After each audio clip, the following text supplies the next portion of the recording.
توجہ کیجئے گا، یعنی اگر اڑ آپ رہے ہیں تو کوئی کمال نہیں کر رہے ہیں، وہ تو جانور بھی اڑ رہے ہیں، اور اگر آپ سمندروں کی خبر لا رہے ہیں تو کوئی بہت بڑا کام نہیں کر رہے ہیں، وہ تو مچھلیاں بھی تیر کر بتا رہی ہیں کہ یہ کوئی بڑی بات نہیں ہے۔ لیکن کیا اشرف المخلوقات انسان اسی لیے ہے کہ آسمانوں میں اڑنے لگے اور سمندروں کی خبر لانے لگے؟ نہیں، اس کو اشرف المخلوقات کیوں بنایا گیا ہے؟ اس کو کیوں اس لیے بنایا گیا؟ تاکہ سب کچھ تمہارے لیے ہے لیکن تم میرے لیے ہو۔ توجہ کیجئے عزیزان محترم، دیکھیے اصل یہی بنیاد ہے دین کی، مذہب کی، ایمان کی، اسلام کی۔ اور میں نے عرض کیا کہ سخر لکم ما فی السماوات و ما فی الارض کا مطلب کیا ہے کہ ہم نے کائنات کی ہر شے تمہارے لیے مسخر کی ہے۔ لیکن اب تم یہ بھی تو غور کرو، آج شب جمعہ گزری ہے، ممکن ہے کچھ لوگوں نے تلاوت حدیث قصہ کی ہو تو اس میں واضح طور پر بیان کیا گیا ہے کہ یہ زمین، یہ آسمان، یہ دریا، یہ پہاڑ، یہ سمندر، یہ بحر، یہ بر، یہ ستارے، یہ آفتاب، یہ ماتاب، یہ زمین، یہ آسمان کا شامیانہ، یہ ٹمٹماتے ہوئے ستارے، یہ روشنی دیتا ہوا سورج، یہ جگمگاتا ہوا چاند، یہ ساری کائنات جو ہے کس کے لیے پیدا کی گئی ہے؟ کس کے صدقے میں پیدا کی گئی ہے؟ یقیناً سب کچھ آل محمد کے لیے پیدا کیا، آل محمد کو اپنے لیے پیدا کیا۔ صلوات بھیجئے محمد و آل محمد پر۔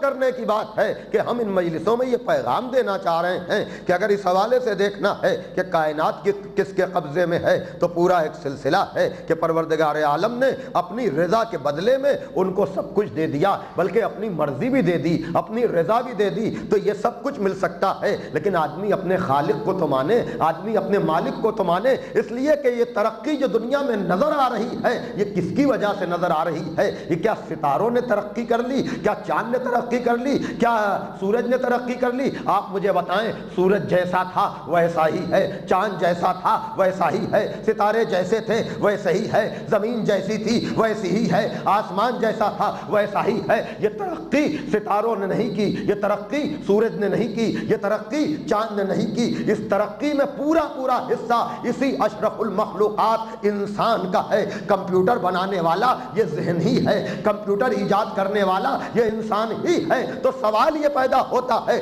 کائنات میں تو انسان قبضہ کرتا چلا جا رہا ہے، لیکن کیا آنکھ کے کچھ تقاضے نہیں ہیں؟ کیا زبان کے کچھ تقاضے نہیں ہیں؟ کیا ہاتھ کے کچھ تقاضے نہیں ہیں؟ کیا پیر کے کچھ تقاضے نہیں ہیں؟ کیا غذا لینے سے پہلے ہمیں یہ سوچنے کی ضرورت نہیں ہے کہ یہ حلال ہے کہ حرام ہے؟ کچھ بولنے سے پہلے کیا یہ سوچنے کی ضرورت نہیں ہے یہ سچ ہے یا جھوٹ ہے؟ قدم بڑھنے سے پہلے کیا یہ سوچنے کی ضرورت نہیں ہے یہ ظلم کی طرف قدم بڑھ رہا ہے یا مظلومی کی طرف بڑھ رہا ہے؟ اگر یہ ساری چیزیں صحیح ہیں تو مجھے آپ بتائیں دنیا دوہرے معیار پر زندگی کیوں گزار رہی ہے؟ یعنی ایک طرف یہ کہا جا رہا ہے کہ ہم غریبوں کی مدد کرنا چاہتے ہیں، ہم مسکینوں کا ساتھ دینا چاہتے ہیں، ہم یتیموں کی پرورش کرنا چاہتے ہیں، لیکن شرط یہ ہے کہ تم میری مانو۔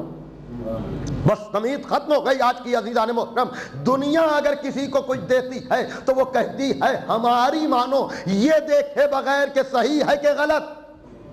تو یہی چیز خدا کے ہاں اپلائی کیوں نہیں ہوتی؟ توجہ کیجئے گا، یہ دولت ہماری بنائی ہوئی نہیں ہے۔ اگر انسان نہ ہو تو دولت کا کوئی تصور نہ کیا جائے، تو اگر انسان دولتوں کو ایجاد کرتا چلا جائے، زمین کے نیچے سے سونا اور چاندی یا پیٹرول نکالتا چلا جائے، تو وہ تو کہے کہ میری بات مانو۔ لیکن جس پروردگار عالم نے اس مشینری کو بنایا ہے، آنکھ بنائی ہے، ہاتھ بنایا ہے، پیر بنایا ہے، کیا اس کا یہ حق نہیں بنتا کہ ہم اس کی بات مانیں؟ صلوات دیجئے محمد و آل محمد پر۔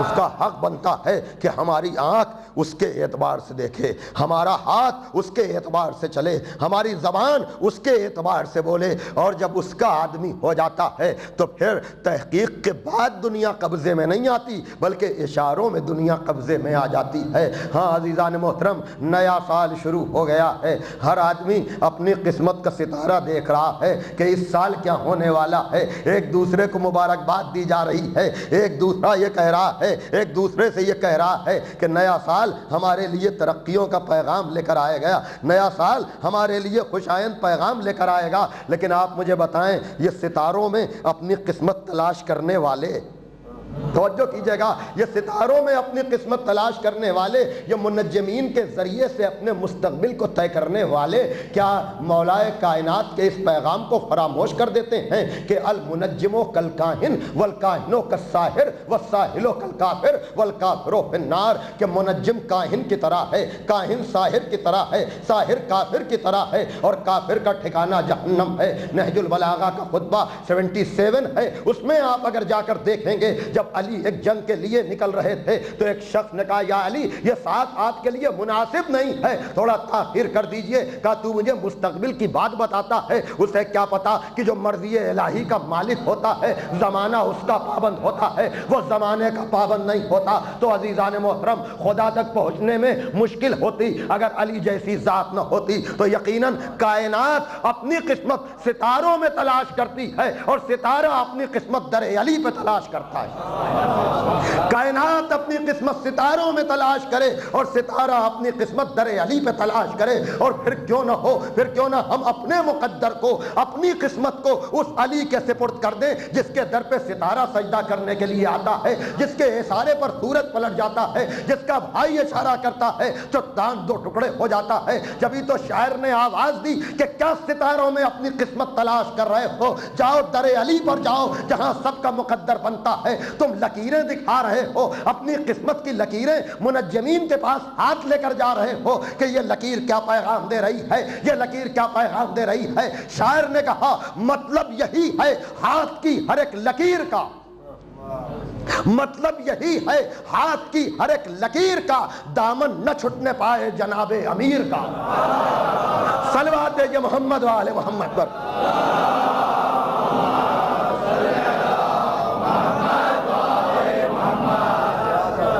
یقیناً عزیزان محترم یاد رکھیے گا، اگر ہم نے اپنی حیات کو علی کے سپرد کر دیا تو پھر ہمیں در در کی ٹھوکر نہ کھانی پڑے گی۔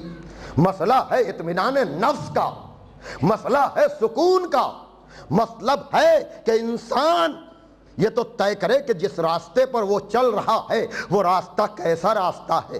دیکھیے وہ لوگ جو اپنے کو بے دین کہتے ہیں، میری ان سے کوئی گفتگو نہیں ہے، ان سے گفتگو تو عقل کی بنیاد پر ہوگی، ان سے گفتگو تو لاجک کی بنیاد پر ہوگی، ان سے گفتگو تو فلسفے کی بنیاد پر ہوگی۔ ان کے سامنے قرآن کی آیتیں ہمیں نہیں سنانا ہے، ان کے سامنے ہمیں حدیثیں نہیں سنانا ہے، ان کے سامنے مذہب کی ہمیں بات نہیں کرنا ہے۔ لیکن یہ دنیا یا عیسائی ہے یا یہودی ہے، یعنی یہ لوگ جو دنیا پہ حکومت کر رہے ہیں، ان کی اکثریت اپنے کو بے دین نہیں کہتی ہے۔ لیکن یہ کتنا بڑا دھوکہ ہے اپنے دین کے ساتھ کہ نام زبان پر آئے تو اپنے دین کے ساتھ، لیکن عمل دینداروں جیسا نظر نہ آئے۔ نہ عیسائیوں کی تعلیم یاد ہے، نہ موسیٰ کی تعلیم یاد ہے، لیکن عزیزان محترم مسلمان بھی اپنی تعلیمات سے ہٹ گیا ہے، اس لیے کہ اس کی زبان پہ تو کلمہ ہے لیکن وہ خدا کے سامنے سر تسلیم خم کیے ہوئے نہیں ہے۔ وہ جا اس بلاک میں چلا جاتا ہے یا اس بلاک میں چلا جاتا ہے، اس کی وفاداریاں بھی بدلتی رہتی ہیں،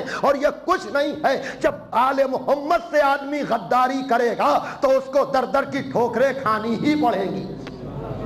توجہ کیجئے گا میں کس منزل پر گفتگو کر رہا ہوں۔ ہم مسلمانوں کو دعوت ایمان دے رہے ہیں کہ آؤ آؤ آ جاؤ حیدر کرار کے راستے میں، اور ہم لالچ دے کر نہیں بلا رہے ہیں، ڈرا کر نہیں بلا رہے ہیں، بلکہ یہ پیغام دے رہے ہیں کہ زر کی لالچ میں نہ تلوار کے ڈر سے آؤ، زر کی لالچ میں نہ تلوار کے ڈر سے آؤ، راہ سیدھی جو نظر آئے ادھر سے آؤ۔ زر کی لالچ میں نہ تلوار کے ڈر سے آؤ، راہ سیدھی جو نظر آئے ادھر سے آؤ، کیوں تراہے پہ بھٹکتے ہو زمانے والوں۔ ارے توجہ توجہ، زر کی لالچ میں نہ تلوار کے ڈر سے آؤ، راہ سیدھی جو نظر آئے ادھر سے آؤ، کیوں تراہے پہ بھٹکتے ہو زمانے والوں، علم کے شہر میں آنا ہے تو در سے آؤ۔ صلوات دیجئے محمد و آل محمد پر۔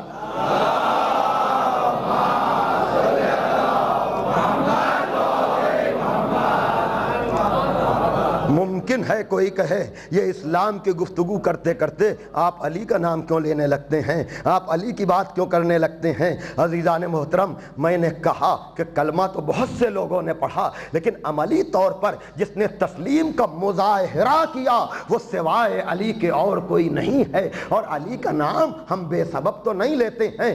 آئیے ذرا سا آپ کی توجہ اس جانب میں مبذول کراؤں کہ آپ دیکھیں اور غور کریں اور فکر کریں کہ میں جو کہہ رہا ہوں وہ کس حد تک بات درست اور صحیح ہے۔ کہ آپ دیکھیں علی اس ذات کا نام ہے جو حق کے معاملے میں ملامت کرنے والے کی ملامت کی کوئی فکر نہیں کرتا، اس کا کام ہے پرچم حق کو بلند کرنا۔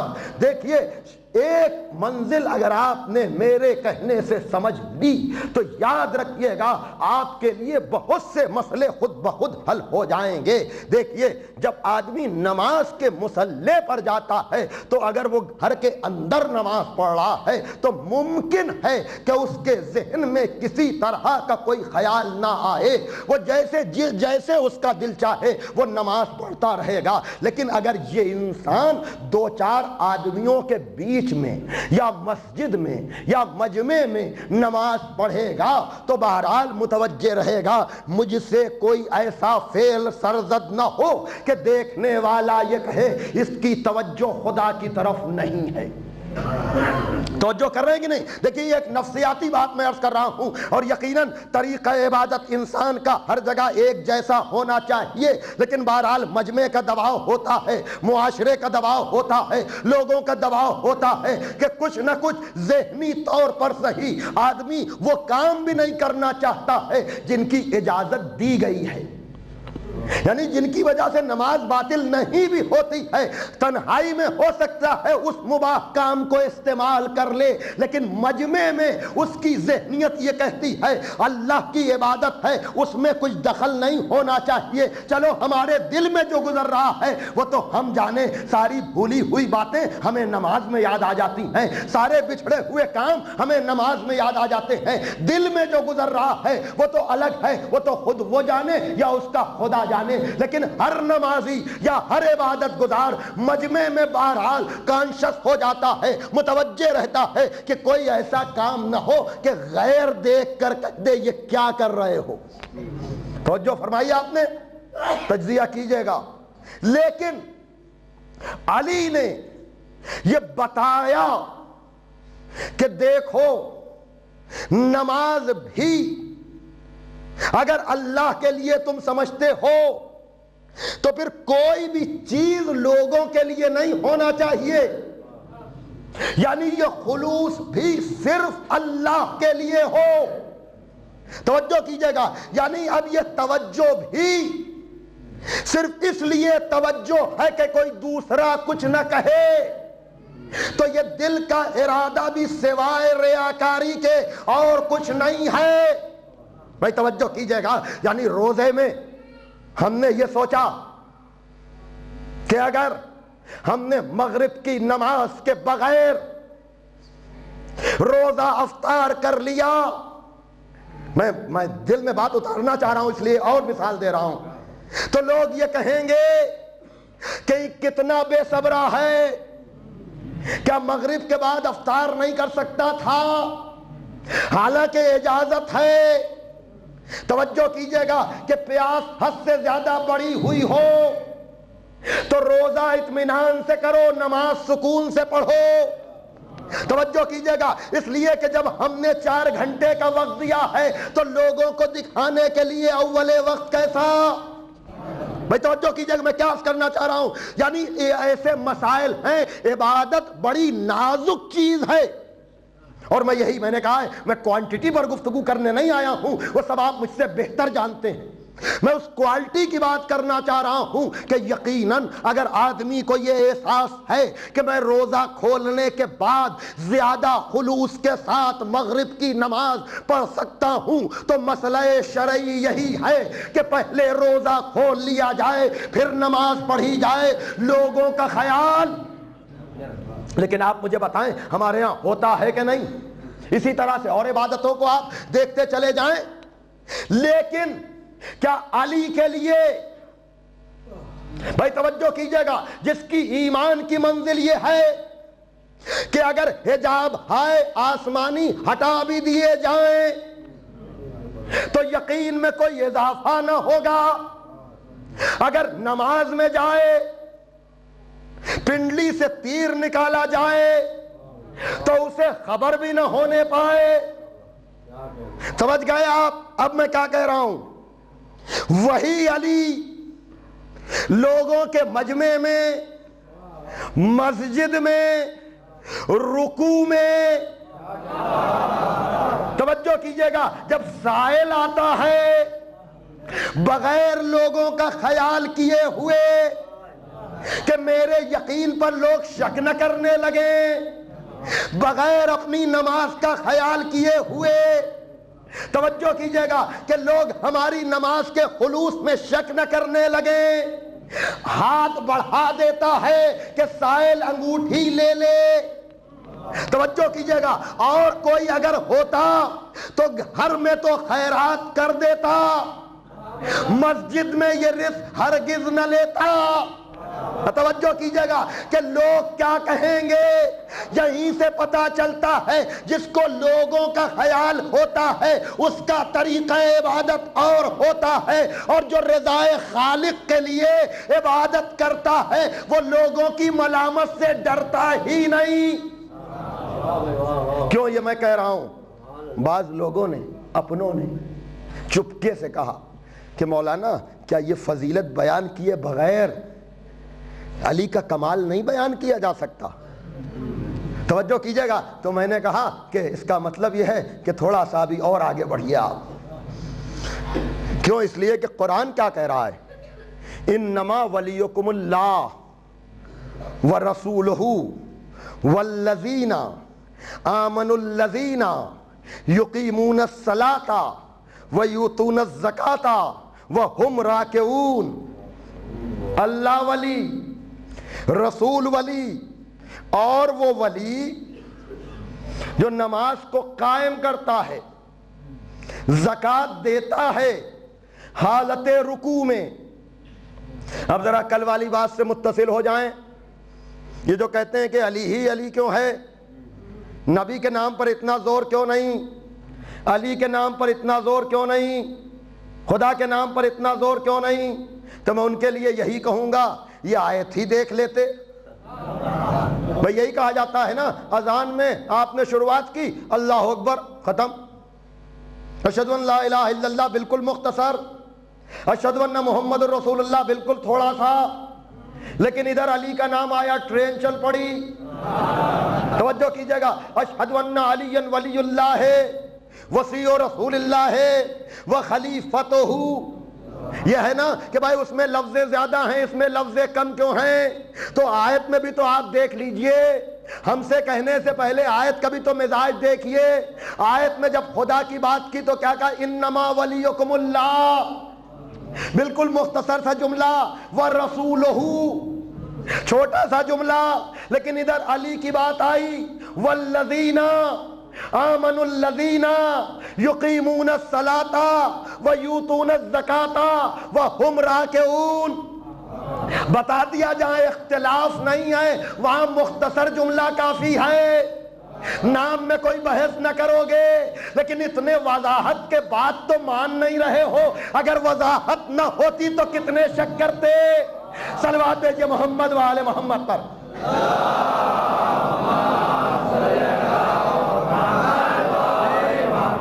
لیکن جو اصل پیغام آج کی حد تک مجھے پہنچانا ہے وہ یہ عزیزان محترم کہ یاد رکھیے گا، آدمی سوچ ہی نہیں پاتا کہ انتظام قدرت کیا ہے، انتظام قدرت کیا ہے۔ مجھے آپ بتائیں، لوگوں نے بڑی بڑی کتابیں لکھی اس بات کے اوپر کہ بھائی یہ تو علی کے خلوص کے خلاف ہے کہ علی رکوع میں زکوٰۃ دے دیں، سائل کی طرف متوجہ ہو جائیں، یہ تو بات سمجھ میں نہیں آتی۔ میں کہوں گا اللہ نے منوا لیا۔ توجہ کیجئے گا، اس لیے کہ اگر ایسے ہی آیت آ جاتی نا تو پتہ نہ چل پاتا تیسرا ولی کون ہے۔ توجہ کیجئے گا، یہ شک کی بنیاد پر مان لیا۔ ارے توجہ توجہ، دیکھیے کبھی کبھی آدمی دھوکے میں پڑ جاتا ہے۔ بہرحال بحث تو یہ ہے نا کہ اگر زکوٰۃ دی تو رکوع کا کیا ہوا؟ یعنی آپ نے انجانے طور پر تسلیم کر لیا، اللہ منواتا ہے، کہ جس کو میں منوانا چاہوں اس کا کوئی انکار ہی نہیں کر سکتا۔ پہلے اتنا آپ بتا دیجئے اپنے اطمینان کے لیے کہ آپ کو تو کوئی کنفیوژن نہیں ہے، آپ کے ذہن میں تو کوئی سوال نہیں آ رہا ہے، لیکن اگر آ رہا ہو تو بہرحال اتنے دنوں میں 4 مجلسوں میں یہ تو میں ثابت ہی کر چکا آپ کے سامنے کہ عبادت نام ہے رضا خدا کا، عبادت نام ہے حکم خدا پر عمل کا، چاہے وہ سو کر ہو چاہے وہ جاگ کر ہو۔ توجہ کیجئے گا، وہاں ایکٹنگ نہیں دیکھی جاتی، نیت دیکھی جاتی ہے، ایکشن نہیں دیکھا جاتا، مقصد دیکھا جاتا ہے۔ چاہے سو کر عبادت ہو تو سو کر، جاگ کر عبادت ہو تو جاگ کر۔ علی کے رکوع پر اعتراض بعد میں ہوگا، پہلے کچھ قرآن سے خود پوچھ لیجئے کہ قرآن تو کیا چاہتا ہے، قرآن تو کیا چاہتا ہے؟ تو قرآن کہے گا اللہ ولی، رسول ولی اور وہ ولی، توجہ کیجئے گا، جو حالت رکوع میں زکوٰۃ دے۔ بھائی بات حل ہو گئی کہ جب خود قرآن چاہ رہا ہے، توجہ کیجئے گا کہ ایک ایسا رکوع ہو جس رکوع میں زکوٰۃ دی جائے تو زکوٰۃ دینا عیب نہیں ہے، قرآن کی آیت کو مجسم بنانا ہے۔ صلوات بھیجئے محمد و آل محمد پر۔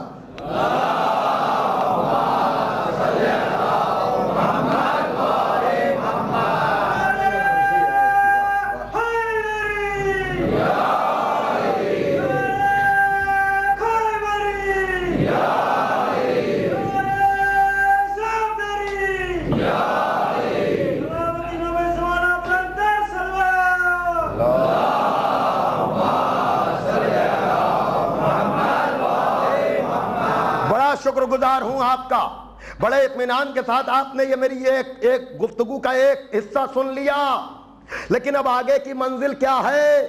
بھائی یہ کائنات انسان ہی کے لیے تو ہے، اگر عزت نفس نہیں ہے، توجہ کیجئے گا، اگر انسان کی عزت کا خیال نہیں ہے تو دنیا کا مقصد ہی نہیں ہے۔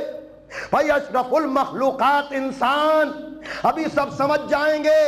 جب علی کا معاملہ آتا ہے تو بعد بدقسمت لوگ ہوتے ہیں جن کو منواؤ تو مانتے ہیں، کچھ محبت والے ہوتے ہیں جنہیں منوانا نہیں پڑتا، بلکہ وہ کہتے ہیں جتنا ہے وہی کم ہے۔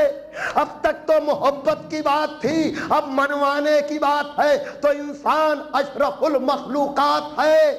مجھے آپ بتائیں کیا خالی علی ہی کے رکوع پر پوری بحث ہے؟ توجہ کیجئے گا، کیا ہماری نمازیں اللہ کے لیے نہیں ہیں؟ ارے توجہ کیجئے گا، کیا ہم جب مسائل نماز پڑھتے ہیں تو اس میں عزت نفس کے اعتبار سے انسان کی عزت کے لیے، یہی تو دنیا اسلام کو سمجھ نہیں پاتی کہ اسلام میں ہر عبادت عزت نفس کے ساتھ ہے، اس لیے کہ عبادت یہی انسان ہی تو کرے گا۔ کیا اسی نماز میں یہ حکم نہیں ہے کہ اگر کوئی سلام کرے، ارے توجہ کیجئے گا، تو تم اپنی غرور عبادت میں، ارے توجہ کیجئے گا، کہیں اللہ کے نام پر اس انسان کی توہین نہ کرنا کہ میں جواب نہ دوں گا، نہ، تمہیں نماز کے دوران بھی یہ بتانا ہے کہ اللہ کے ساتھ اس کے بندوں کا احترام کرتے ہو کہ نہیں۔ توجہ کیجئے گا، نہیں اب بھی شاید بات واضح نہیں ہوئی۔ بھئی یہی تو ہے کہ رکوع کے عالم میں علی نے زکوٰۃ دی تو نمازوں کا کیا ہوگا؟ محبت والے سنیں اور جو نہیں سمجھ سکتے وہ بھی سنیں، اس لیے کہ عمل تو ایک ہے، کسی کے لیے یاد علی ہے، کسی کے لیے سزا ہے۔ لطف لیں گے آپ۔ دیکھیں پہلی بات تو یہ کل میں عرض کروں گا کہ فقہ جعفری کیا ہے صبح کو، اس لیے کہ فقہ میں معتبر ترین فقہ اگر کوئی ہے، اور معتبر ترین بھائی مانا کہ یہی معتبر، یہ نہیں کہ معتبر ترین کا مطلب یہ کہ اور بھی معتبر، معتبر ترین کا مطلب یہ کہ یہی معتبر، اس لیے کہ اشارہ کر دوں کہ پیغمبر نے یہ نہیں کہا کہ ہمارے اہل بیت کی مثال سفینہ نوح کی ہے، جو اس پر سوار ہوا وہ نجات پا جائے گا۔ نہیں، اگر حدیث یہاں پر رک جاتی نا تو لوگ سوچتے کہ راستہ پار کرنے کے لیے اور کشتیاں بھی ہیں۔ توجہ کیجئے گا، چلو اہل بیت کی بڑی کشتی یہ چھوٹی کشتی ہوگی، نہیں، اس غلط فہمی میں کوئی کلمہ گو نہ رہے، کوئی کلمہ پڑھنے والا نہ رہے۔ اہل بیت کی مثال دی کشتی نوح سے، کہا جو اس پہ سوار ہوگا وہ نجات پا جائے گا اور جو چھوڑ دے گا وہ غرق ہو جائے گا، یعنی اس کے علاوہ اور کوئی راستہ ہے ہی نہیں۔ لیکن بہرحال نماز کے مسائل میں، جماعت کے مسائل میں، ارے روزانہ دیکھتے ہیں آپ، توجہ کیجئے گا، جب پیش نماز صاحب رکوع میں چلے جاتے ہیں، ارے توجہ کیجئے گا میں کیا کہہ رہا ہوں، تو کیا ایک دو آوازیں نہیں آتی؟ یا اللہ! ہونا یہ چاہیے تھا کہ حکم آ جاتا کوئی بھی آئے متوجہ نہ ہونا۔ شاید یہ حکم اس لیے دیا تاکہ علی کا رکوع چاہنے والے یاد کرتے رہیں۔ ارے توجہ کیجئے گا، اور جو نہیں مانتے ہیں ان کو سزا ملتی رہے کہ اے علی کے رکوع پر اعتراض کرنے والوں، پیش نماز کو حکم کیا ہے کہ اگر رکوع تک کوئی نمازی آ جائے اور وہ یا اللہ کہہ دے تو متوجہ ہو کر ذکر رکوع کو طول دینا۔ تو اب بتائیے جو متوجہ ہوگا پیش نماز، نماز رہے گی کہ نہیں؟ اگر اس کی نہ رہے گی تو مامومین کی نماز کا کیا ہوگا؟ بھائی دیکھیے کہنے والا کہتا کیا ہے؟ یا اللہ! ارے بھیا سائل بھی تو یہی کہتا ہے۔ ایک صلوات بھیجئے محمد و آل محمد۔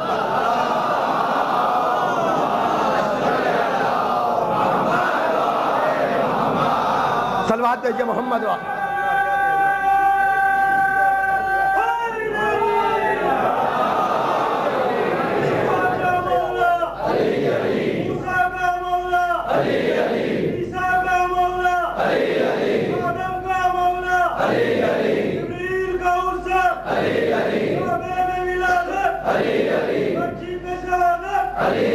رسول کا داماد، رسول کا ممبر، رسول کا بستر، مذہب کو پچھاڑے، وطن کو پچھاڑے، کعبے میں ولادت، حسین کا بابا، عباس کا بابا، زینب کا بابا، ذرا زور سے بولو، ذرا پیار سے بولو، ذرا دل سے بولو،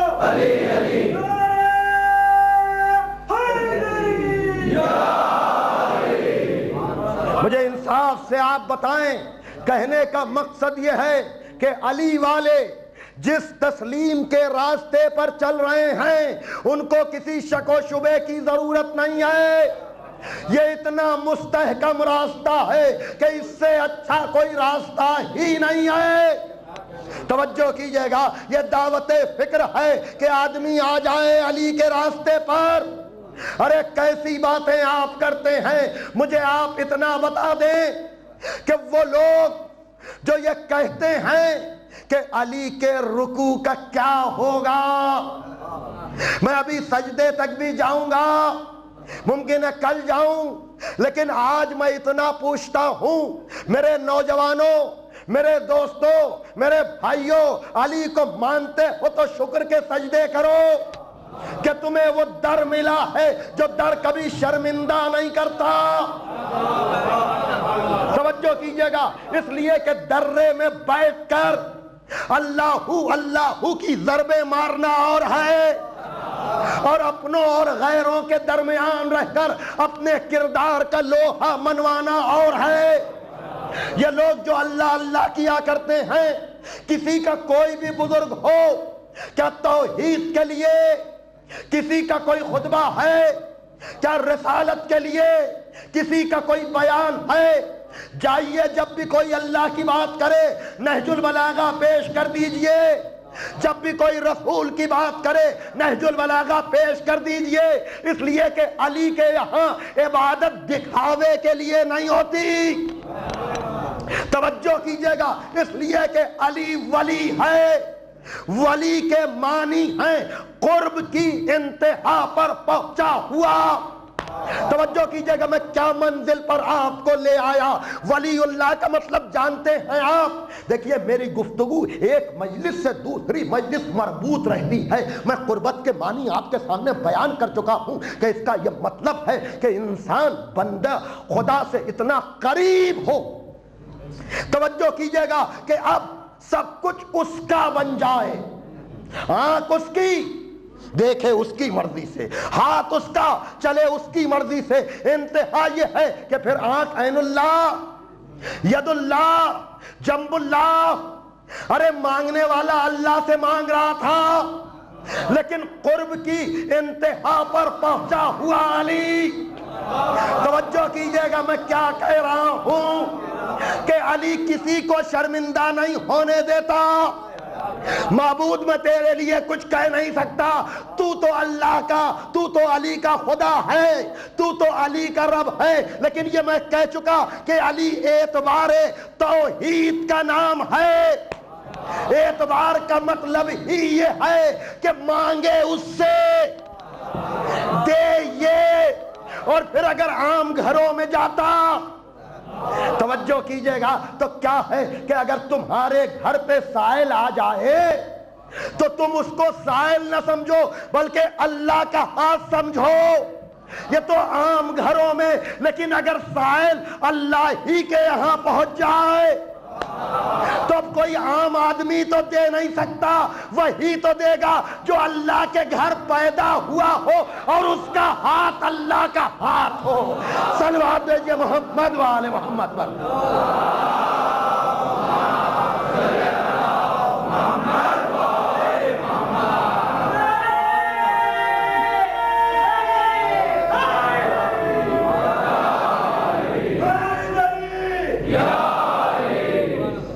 صلوات بھیجئے آپ محمد وآل محمد پر ایک اور۔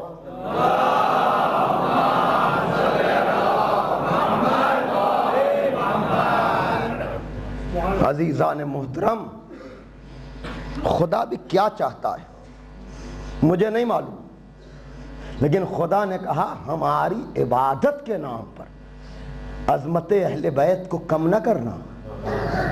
یہ دنیا جو ہے نا بڑی دھوکے باز ہے، اس لیے کہ یہ طے آپ جانیے کہ جو علی اور اولاد علی کو نہیں مانتا وہ خدا اور رسول کو مان ہی نہیں سکتا۔ میں پوری ذمہ داری سے کہہ رہا ہوں، دھوکہ ہے، فراڈ ہے، اس لیے کہ جس نے خدا کو منوایا ہے وہ یہ گھرانہ ہے، جس نے اس کے اعتبار کو برقرار رکھا ہے یہ وہ گھرانہ ہے۔ یہ اللہ اللہ کرنے والے، ابھی دیکھیے میں جو جملہ کہنے جا رہا ہوں، جائیے ہر کلمہ گو سے پوچھئے گا پکڑ پکڑ کے، کوئی شک کرے تو جو سزا آپ دیں مجھے منظور ہے۔ اگر میں یہ جملہ کہوں یہاں بیٹھ کر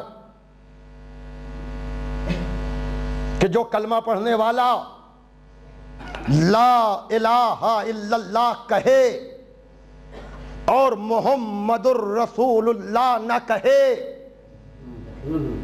تو اس کو لا الہ الا اللہ کہنے کا کوئی فائدہ نہیں ہے۔ توجہ کیجئے گا، جائیے سارے مسلمانوں سے، دنیا کے مسلمانوں سے پوچھئے کہ یہ جملہ جو کہا جا رہا ہے کہ جب تک آدمی محمد الرسول اللہ نہ کہے اس وقت تک لا الہ الا اللہ کہنے کا کوئی فائدہ نہیں ہے۔ وہابی بھی مان جائیں گے، قبروں کو سلام کرنے والے بھی جھوم جھوم کر مان جائیں گے کہ شان رسالت یہی ہے، شان مصطفیٰ یہی ہے، حبیب دو عالم کی منزل یہی ہے کہ جب تک اس کا نام نہ لیا جائے توجہ کیجئے گا، اس وقت تک اللہ کے نام کا بھی کوئی فائدہ، ارے توجہ کیجئے گا، جس سے بھی پوچھئے گا، یعنی مسلمانوں کو تو ایک ہتھیار مل جائے گا کہ اے اللہ کے نام پر عظمت رسول کو کم کرنے والوں، آج بتاؤ، آج جو کہتے ہو کہ رسول چلا گیا، اگر چلا گیا تو آج اگر کوئی مسلمان ہونا چاہتا ہے تو کیا گئے ہوئے رسول کے نام کے بغیر کوئی مسلمان ہو سکتا ہے؟ ہر آدمی کہے گا چلا گیا تو کیا ہوا، لیکن جانے کے بعد آج بھی اگر نام خدا کے ساتھ نام رسول نہ لیا جائے تو نام خدا کا کوئی فائدہ نہیں ہے۔ کوئی مسلمان غلو کا الزام تو نہ لگائے گا، غالی تو نہ کہے گا کہ یہ کیسا کلمہ گو ہے جو اللہ کے نام کو کافی نہیں سمجھ رہا ہے۔ کیا بڑھا دیا رسول کو کہ جب تک نام رسول نہیں نام خدا کا کوئی فائدہ؟ ارے میں کتنے اطمینان سے پڑھ رہا ہوں، اس وقت تک نام خدا کا کوئی فائدہ نہیں ہے، اس لیے کہ مسلمان کہیں گے کہ اگر رسول نہ ہوتا تو خدا کو پہچانتا کون؟ تو بندہ پرور جو بات نام رسول میں سمجھ میں آ جاتی ہے، غلو نہیں لگتا، وہ نام علی تک آتے آتے بات بدل کیسے جاتی ہے؟ اگر اب میں کہوں کہ جیسے آپ نے کہا کہ جب تک خدا کے ساتھ نام رسول نہ لیا نام خدا کا کوئی فائدہ نہیں، اگر میں کہوں کہ جب تک نام علی نہیں لیا نہ نام رسول کا کوئی فائدہ نہ نام خدا کا کوئی فائدہ، اس لیے کہ جس طرح سے کہ اگر رسول نہ ہوتا تو کوئی خدا کو نہ مانتا، اسی طرح سے اگر علی نہ ہوتا نہ کوئی خدا کو مانتا نہ کوئی رسول کو۔ صلوات بھیجئے محمد و آل محمد پر۔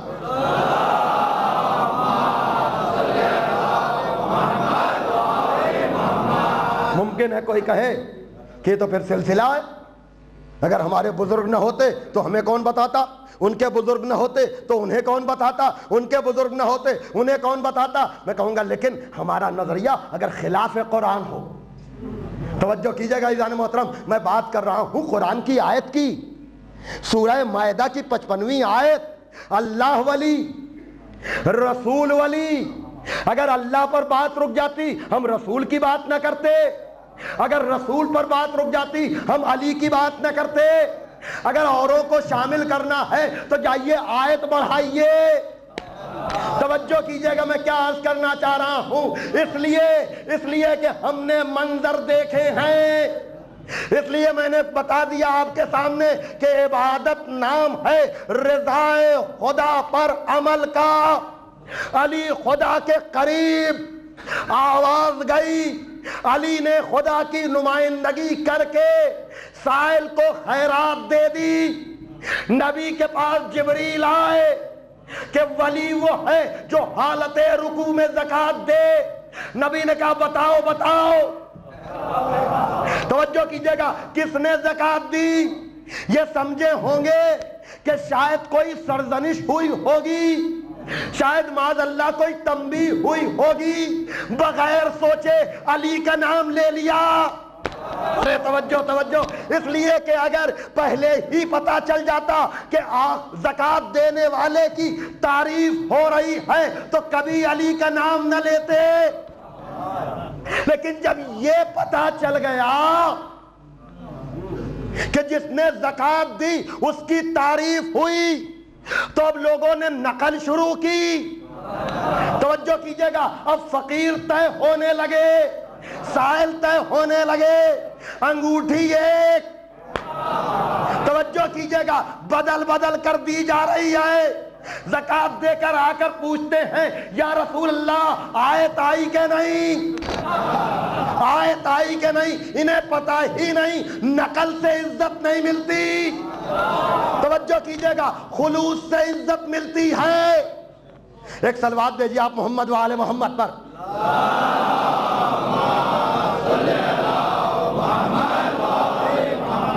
دیکھیں میں جو کہہ رہا ہوں مسلسل گفتگو ہے، میں نے کہا نام رسول کے بغیر نام خدا کا کوئی فائدہ نہیں ہے، لیکن چونکہ آیت تیسری ولایت تک جا رہی ہے اس لیے اب مجھے پڑھنے دیجئے کہ ذکر علی بھی چاہیے ذکر نبی کے ساتھ، ذکر علی بھی چاہیے ذکر نبی کے ساتھ، ورنہ کھلا فریب ہے یہ زندگی کے ساتھ۔ ذکر نبی بھی چاہیے، ذکر علی بھی چاہیے ذکر نبی کے ساتھ، ورنہ کھلا فریب ہے یہ زندگی کے ساتھ۔ اور حیدر کی ہمسری میں جو فیاض بن گئے، حیدر کی ہمسری میں جو فیاض بن گئے، ان کی نماز بھی گئی انگشتری کے ساتھ۔ صلوات بھیجئے محمد وآل محمد پر۔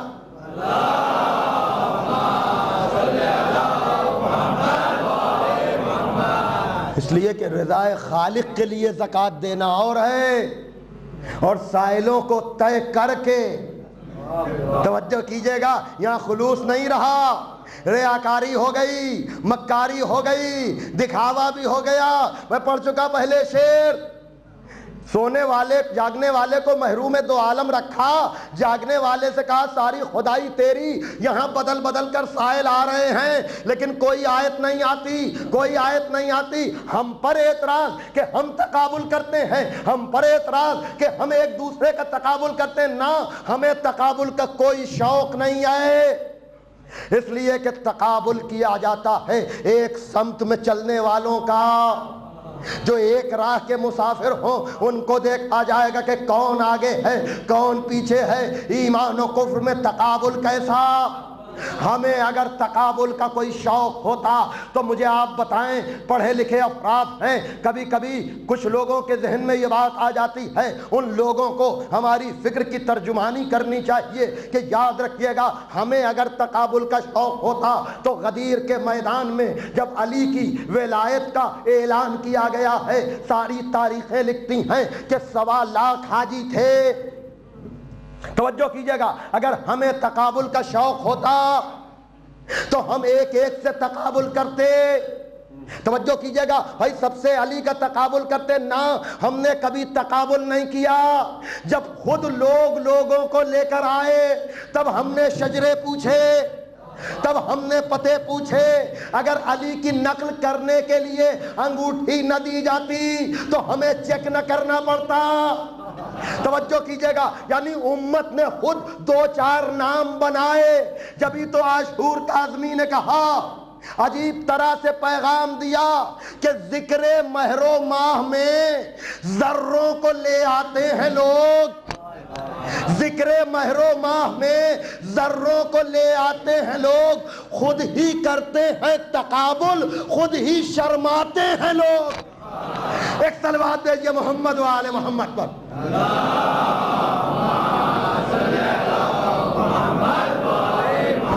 ہم تقابل نہیں کرتے، ہم تو یہ بتاتے ہیں کہ خدا کے لیے کام کرو، دکھاوے کے لیے نہ کرو، لوگوں کو خوش کرنے کے لیے نہ کرو۔ اور یہ بات ہمارے چوتھے امام نے دربار شام میں بھی کہی، جو ہم سب کے لیے درس ہے، ہم سب کے لیے سبق ہے، کہ جب وہ گیا ہے اور اس نے لا یعنی اور بے معنی گفتگو کی ہے تو ہمارے امام نے کہا تو نے لوگوں کو خوش کرنے کے لیے خالق کا عذاب خرید لیا۔ تو ہم اہل منبر کی بھی ذمہ داری ہے، مجلس کرنے والوں کی بھی ذمہ داری ہے، ہم سب پر عائد ہوتی ہے یہ ذمہ داری کہ ہمیں ہر لمحہ رضائے خالق کا خیال ہونا چاہیے۔ اور جب ہمیں رضائے خالق کا خیال ہوگا تو ہم یہ نہ دیکھیں گے، اس لیے کہ تھوڑا سا دیا جانے والی خیرات بھی اللہ کے نزدیک بہت بڑی ہے اگر خلوص کے ساتھ دی جائے، اور بہت زیادہ دیا جانے والا صدقہ بھی یا زکات و خمس بھی اگر اس میں دکھاوا ہے، اگر اس میں ریاکاری ہے، اگر اس میں مکاری ہے تو اللہ کے یہاں سے کوئی جزا ملنے والی نہیں ہے۔ یہی پیغام ہے سرکار ولایت کا کہ دیکھو ہمارے یہاں سے سائل واپس نہیں جا رہا ہے۔ کیا کہنا اس علی کا جس نے ہاتھ بڑھا کر بتا دیا، جس نے ہاتھ بڑھا کر پیغام دے دیا کہ دیکھو یہاں سے کوئی خالی نہیں جاتا۔ میں کہوں گا یا علی کیا کہنا آپ کے دربار کا، کیا کہنا آپ کی منزل کا، کیا کہنا آپ کے شرف کا۔ ارے یہاں سائل کو انگوٹھی دی، لیکن جب سائل آیا ہے نابینا بن کر، ظلم کر چکا تھا، جبر کر چکا تھا، تو علی نے کہا قمبر یہ سائل آیا ہے، اسے کچھ دے دو۔ کہا یا علی روٹیاں تو ناکے پر ہیں، کہا ناکا دے دو، کہا ناکا تو قطار میں ہے، کہا قطار دے دو۔ قمبر نے مہار ناکا تو سپرد کر دی، خود الگ ہٹ گئے۔ کہا قمبر تم کیوں الگ ہٹ گئے؟ کہا یا علی یہ بادشاہ ہو کر کے بھی آپ سے زندگی واپس مانگ رہا ہے، اس لیے کہ بادشاہوں کو خیرات دینے والا میرا مولا امیر ہے، وہ چندے سے غنی نہیں بنا۔ توجہ کیجئے گا، یعنی نام کا غنی بنا دینا کسی کو اور ہے اور امیر ہونا اور ہے۔ توجہ کیجئے گا، علی اس ذات کا نام ہے جو سب کو مطمئن کرتا ہے، اور یقیناً کیوں نہ ہو، اس لیے کہ علی علم کی خیرات بھی دیتا ہے اور مال کی خیرات بھی دیتا ہے۔ علی نے جان کی خیرات بھی دی ہے، علی نے کبھی اپنی جان کو عزیز نہیں رکھا، اور یہ خالی علی کی بات نہیں ہے، علی کی نسلوں میں یہ انداز آیا ہے۔ اور اگر ایسی بات نہ ہوتی تو سجانے کے لیے کربلا نہ ہوتی۔ خدا کی قسم یہ علی کا انداز ہے کہ جو خدا کے لیے جیتا ہے وہ نہ اپنے جان کو عزیز رکھتا ہے، نہ اپنے مال کو عزیز رکھتا ہے، نہ اپنی اولاد کو عزیز رکھتا ہے۔ اس کا مکمل مظاہرہ آپ کو کربلا کے میدان میں ملے گا۔ میں نے بڑا وقت آپ کا لیا، لیکن چند لفظیں مجھے کربلا کے لیے کہنی ہیں، اور آج سے اس لیے کہ اگر نوجوانوں کو ساتھ ساتھ پیغام کربلا نہ ملے تو میں گفتگو کو نامکمل سمجھوں گا۔ کہ یاد رکھیے گا کہ جب کربلا حسین نے سجائی ہے تو حسین نے بتایا ہے کہ دیکھو اخلاق کا دامن ہاتھ سے نہیں چھوٹنا چاہیے۔ دیکھو ہم کچھ لوگوں کو بلائیں گے تو کچھ لوگوں کو اجازت دیں گے۔ اللہ اکبر، کربلا سجانے والا کس طرح سے کربلا میں آیا ہے۔ اس نے کہا ہے کہ اگر ہمیں حکومت کرنا ہوتی تو بچے ہمارے ساتھ نہ ہوتے، اگر ہمیں حکومت کرنا ہوتی تو بوڑھے ہمارے ساتھ نہ ہوتے، اگر ہمیں حکومت کرنا ہوتی تو عورتیں ہمارے ساتھ نہ ہوتی۔ شب عاشور کو اپنے دوستوں کو اجازت دینے والا خط لکھ رہا ہے اور کہہ رہا ہے میرے بچپن کے دوست حبیب۔ عجیب منظر ہے، عجیب منظر ہے میرے دوستو۔ دیکھو غور کرو کس منزل پر حسین ہیں، اس لیے کہ دوسری محرم کو یہ قافلہ پہنچا، دوسری محرم کو قافلہ پہنچا، اور ابھی پوری طرح سے یہ قافلہ بیٹھنے بھی نہ پایا تھا کہ ادھر سے عمر ابن سعد کا لشکر آ گیا، کبھی کسی کا لشکر آ گیا، اور جناب زینب، اور یہ منظر کربلا پڑھنے کا موقع اس میں نہیں مل پاتا ہے۔ اس لیے میں نے آمدن کہا کہ آج کل اگر کربلا کی کچھ باتیں نہ بتائی جائیں گی، آپ یاد رکھیے گا جب دشمنوں کا لشکر آتا تھا تو بڑی تیزی کے ساتھ گھوڑے دوڑاتے ہوئے آتے تھے کہ کربلا کی زمین دہل جاتی تھی۔ چھوٹے چھوٹے آل محمد کے بچے، ظاہر سی بات ہے کہ وہ اپنے بچوں کے ساتھ تو نہیں آتے تھے، لیکن یہاں آغوش میں علی اصغر ہیں، آغوش میں سکینہ ہیں، یہ چھوٹے چھوٹے بچے ہیں، اون محمد ہیں۔ یہ جب گھوڑے دوڑتے ہوئے آتے تھے تو بچے اپنی ماں کی آغوش سے جا کر لپٹ جایا کرتے تھے، اور جناب زینب پوچھتی تھی اب کس کا لشکر آ گیا، تو جا کر بتایا جاتا تھا اب شمر کا لشکر آیا ہے، اب عمر ابن سعد کا لشکر آیا ہے، اب خولی کا لشکر آیا ہے۔ تو ایک مرتبہ جناب زینب نے کہا کہ بھیا سب تو آ رہے ہیں، کیا آپ کا کوئی مددگار نہ آئے گا، کیا آپ کا کوئی ناصر نہ آئے گا؟ حسین نے زینب کی تسلی کے لیے اور کربلا کی تعداد کو مکمل کرنے کے لیے ایک مرتبہ خط لکھا ہے، اور پھر خط کس طرح سے لکھا ہے، خدا کی قسم ایک دوست ہے جو اپنے دوست کو خط لکھ رہا ہے، کہا حبیب تم تو میرے بچپن کے دوست ہو، تمہارا دوست تمہارے نبی کا نواسا نرغہ آدھا میں گھر چکا ہے، دیکھو حبیب جیسے ہی خط ملے میرے پاس آنے میں جلدی کرنا، تاخیر نہ کرنا۔ ہاں عزیزو حسین ابن علی کا خط قاصد لے کر گیا ہے، اور جناب حبیب اپنے گھر میں بیٹھے ہوئے کھانا تناول فرما رہے تھے کہ ایک مرتبہ لقمہ گلوگیر ہوا۔ جناب حبیب نے اپنی زوجہ سے کہا کہ شاید کوئی آیا چاہتا ہے۔ ابھی یہ زوجہ اور شوہر میں گفتگو ہو رہی تھی کہ دروازے پر دق الباب ہوا۔ حبیب نے پوچھا من الباب، دروازے پر کون ہے، دروازے پر کون ہے؟ عزیزو یہ جملے سننا تھے کہ قاصد نے آواز دی انا برید الحسین۔ دیکھیے میں کل تک محسوس کر رہا تھا کہ مصائب جتنا وقت اس کو دینا چاہیے میں نہیں دے پا رہا ہوں، لیکن عزیزو سال بھر مجلس کرنے والوں، سال بھر نام حسین پر گریہ کرنے والوں، یہ 10 دن تو ہیں ہی ہیں رونے کے لیے، یہ 10 دن تو ہیں ہی ہیں ماتم کرنے کے لیے۔ چلو ذرا حسین کی غربت کا تصور کرو، چلو ذرا حسین کی بے کسی کا تصور کرو، چلو ذرا حسین کی تنہائی کا تصور کرو۔ ایک مرتبہ کا میں حسین کا قاصد ہوں، وہ حبیب گئے دروازے پر، قاصد کا خط لیا، خط پڑھتے جاتے ہیں اور روتے جاتے ہیں۔ کیوں نہ روئیں، برسوں کے بعد آقا حسین کی تحریر ملی، دوست حسین کی تحریر ملی، خط پڑھتے جاتے ہیں، روتے جاتے ہیں، لیکن جب دوبارہ گھر کے اندر گئے تو آنسو پوچھ چکے تھے، اس لیے کہ کوفے کا ماحول بڑا بگڑا ہوا تھا، اتمام حجت بھی کرنا تھی۔ زوجہ نے پوچھا کہ کیا ہوا، کس کا خط آیا ہے؟ کہا حسین نے خط بھیجا ہے۔ کہا کیا لکھا ہے؟ کہا حسین کربلا میں نرغہ آدھا میں گھر چکے ہیں، اپنی مدد کے لیے بلایا ہے، اپنی نصرت کے لیے بلایا ہے۔ کہا پھر کیا ارادہ ہے؟ کہا میں ابھی فیصلہ نہیں کر پا رہا ہوں۔ ایک مرتبہ زوجہ نے کہا حبیب یہ تم کیا کہہ رہے ہو، میری چادر تم لے لو، مجھے اجازت دے دو، میں آقا حسین کی نصرت کے لیے جانا چاہتی ہوں۔ ہماری مائیں بہنیں یہ جملہ سنیں، یقیناً یہ عزاداری جو اپنے بچوں کو سکھاتی اور سمجھاتی ہیں، یہ زوجہ حبیب کا شاید صدقہ ہو کہ مردوں سے زیادہ ہماری مائیں جزاکم ربکم۔ اور یقیناً آپ بھی اندازہ لگائیں گے کہ خواتین کا بڑا حصہ ہے عزاداری میں، گھر کے سارے کام بھی کرنا اور پھر ساری مجلسوں میں شریک ہونا۔ یہ جذبہ وہاں سے آ رہا ہے، یہ جذبہ زہرا کا دیا ہوا ہے، یہ جذبہ ان خواتین کا دیا ہوا ہے جو کربلا میں اپنے بچوں کو حسین کے لیے تیار کر رہی تھیں۔ ہاں عزیزو، ایک مرتبہ حبیب نے کہا میں تو تیرا امتحان لے رہا تھا، میں نہ جاؤں گا تو کون جائے گا؟ ایک مرتبہ حبیب نے غلام کو بلایا، کہا جا فلاں جگہ پر تو میرا انتظار کر۔ حبیب بازار میں گئے، دیکھا مسلم خضاب خرید رہے ہیں، مسلم بنے اور سجا۔ کہا مسلم کیا ارادہ ہے؟ کہا میں حمام جا رہا ہوں۔ کہا نہیں، اب اس خضاب سے اپنی داڑھی سیاہ نہ کرو، کربلا میں میرے ساتھ چلو، اس داڑھی کو اب اپنے خون سے رنگین۔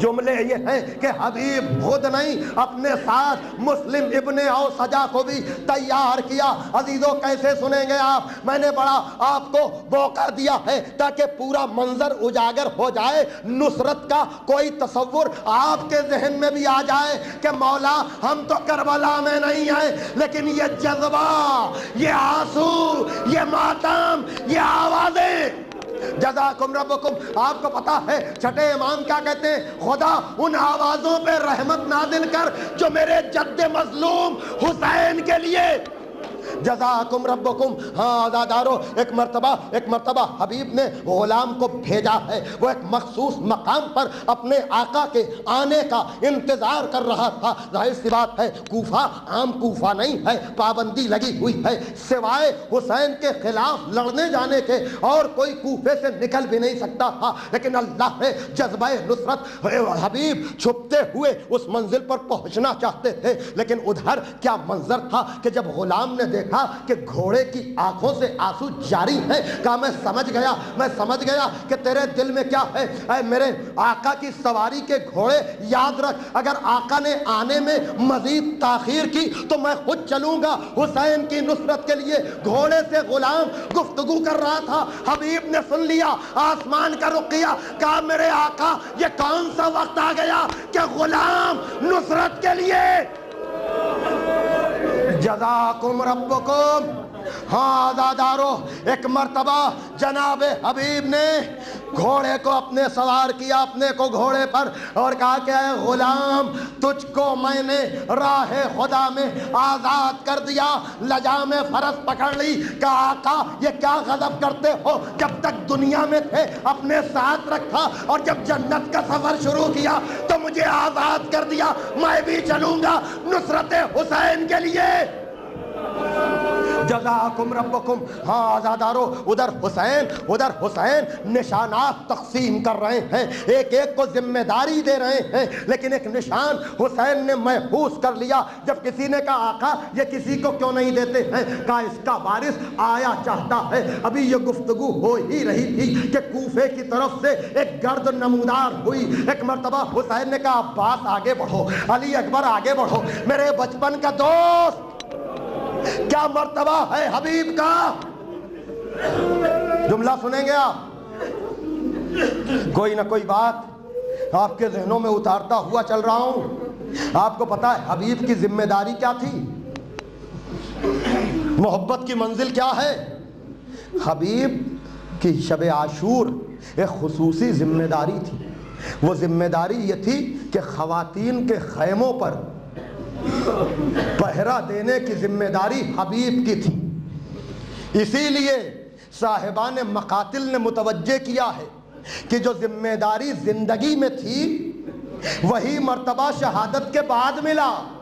جس طرح سے دربان کھڑا رہتا ہے نا، اسی طرح سے حبیب کی زری حسین کی زری کے باہر بنی ہوئی ہے، تاکہ لوگوں کو یاد آ جائے یہ کوئی اور نہیں، خواتین کا پہرے دار. سمجھ گئے آپ حبیب کا مرتبہ کیا ہے؟ کل میں نے حر کی بات کی تھی، آج حبیب کی بات کر رہا ہوں. جب آپ جائیں گے روضہ حسین پر زیارت کرنے کے لیے، وہاں تک پہنچنے سے پہلے آپ کو حسین کے دوست کی قبر ملے گی. آپ سلام کرتے ہیں اے حسین کے جانثار.